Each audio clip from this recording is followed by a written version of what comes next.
Israel ने नरेंद्र मोदी के इस विजिट को इस्तेमाल किया हमला करने के लिए और दुनिया को बताने के लिए कि भारत उनके साथ खड़ा हुआ है। आप बताइए, प्रधानमंत्री गए हैं वहां, 10,000 अभी भारत के नागरिक इजराइल में हैं, 50,000 अभी ईरान में है, 10 मिलियन पूरे जीसीसी कंट्रीज में है। अगर वजीर आजम का एयरक्राफ्ट मिड एयर में होता और इस तरह का हमला होता तो फिर इसका जिम्मेदार कौन होते?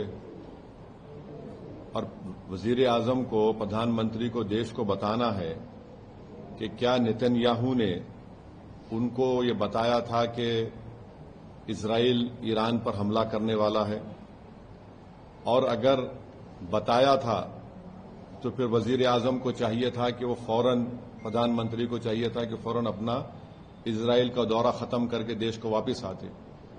मैं इसलिए कह रहा हूं कि अटल बिहारी वाजपेयी 1979 में चाइना गए थे और जब वियतनाम पर हमला हुआ अटल बिहारी वाजपेयी वापस आ गए देश को। और अगर इजराइल ने नहीं बताया कि वो यूएस के साथ मिलकर ईरान पर हमला कर रहा है तो फिर ये तो इजराइल ने हमको धोखा दिया। देश के 133 करोड़ जनता को इजराइल ने भारत की धोखा दिया है, बिट्रे किया है। उन्होंने प्रधानमंत्री के विजिट को इस्तेमाल किया है ईरान पर अपने एक वल्गर अटैक के लिए, और उन्होंने प्रधानमंत्री के विजिट को इस्तेमाल किया है ईरान पर हमला करने के लिए, और जो जेनोसाइड उन्होंने फलस्तीनियों का किया है गाजा में उसको कवर अप करने के लिए। और तीसरा, उसमें मैसेज ये जाएगा कि भारत ईरान के साथ नहीं खड़ा है, भारत इजराइल के साथ खड़ा है। और भारत को क्या हासिल हो रहा है इस हमले से? बताइए, कुछ फायदा हुआ भारत को इस हमले से? छठी बात यह है कि 10 मिलियन भारत के नागरिक गल्फ कंट्रीज में रहते हैं, 10 मिलियन। उस देश के आम नागरिक पर क्या मैसेज जाएगा कि प्रधानमंत्री मोदी के विजिट के खत्म होने के फौरन बाद इजराइल ने ईरान पर हमला किया। अब आप देखिए, बहरीन में हमला हो गया, कतर में हमला हो गया, सऊदी अरेबिया पे हमला हो सकता है। तो ये वहां की जनता को हम क्या पैगाम दे रहे हैं? हम तो हमेशा न्यूट्रल थे।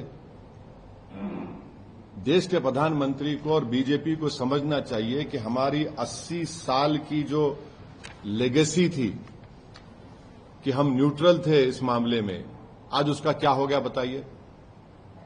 और फिर बहुत गलत मैसेज गया है तमाम ये गल्फ कंट्रीज को, चाहे बहरीन हो, कतर हो, इराक हो।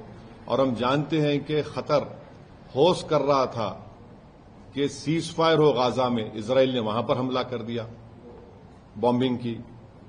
इसमें भारत का बेनिफिट क्या है बताइए?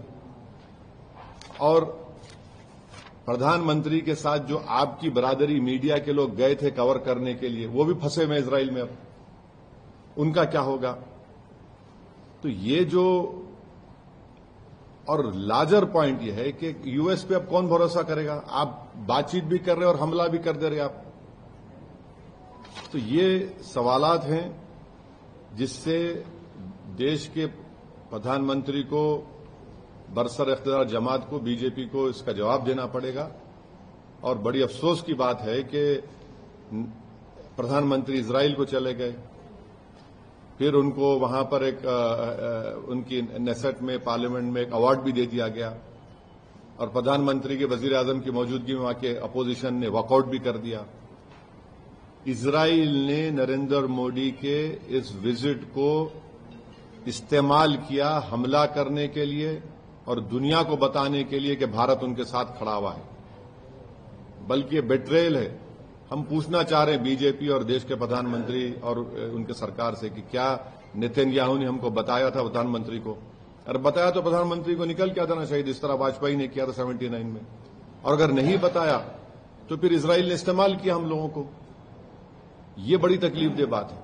तो ये मुझे अब तक इसी पर यही कहना है।